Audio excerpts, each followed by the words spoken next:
just doing movement is very superficial, especially martial movement is very superficial. But to do movement with deeper levels of understanding and awareness and mindfulness and all sorts of mind-body connectivity teaches you how to understand movement at a much, much deeper level. So you can't really execute the techniques in a meaningful way, and the word is exude or show martial spirit or Kung Fu spirit with the execution of the movement unless you have a deeper level of understanding of how to move, why you move, when to move, your targets, and all those kind of more philosophical, spiritual underpinnings behind the movement. So you have to provide education along with the movement, or the teaching of the movement. When you're young, you're more open. You're not so fixed in your ways. So you can learn something from a very, very fresh perspective. But you also have to be careful because of what I was talking about before, developing understanding. When you're very young, you don't have the mindset yet to develop the deeper levels of understanding.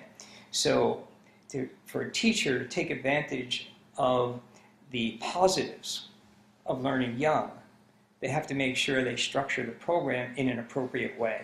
If the teacher understands the difference in the physiologic makeup of a younger child, but also understands the openness of the younger child's mind and you can take advantage of the benefits and be aware of the contraindications so that you can teach a young child and the child can grow and do very well in martial practices. I'll never forget my teacher years and years ago going, you're American, you're too hard to teach. I can't teach you American, I can't teach you at all.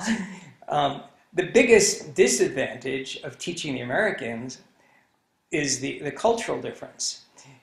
Even the younger people growing up in China today, their parents, they hear from their parents, their grandparents, there are certain concepts of like the internal energy component, the qi component.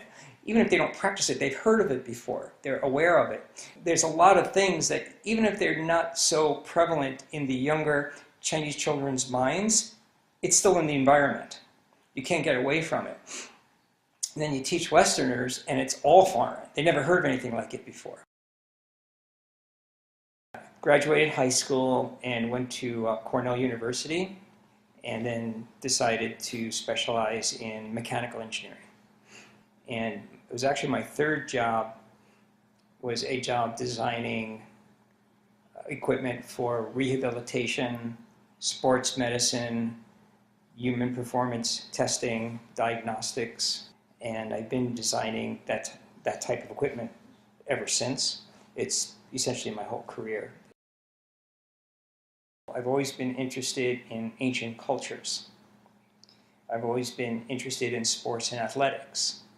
I've also been interested in really how the body works. And I've also been interested in philosophy. So if you put all those elements together, there really isn't any one thing that'll satisfy all those interests except for a martial practice.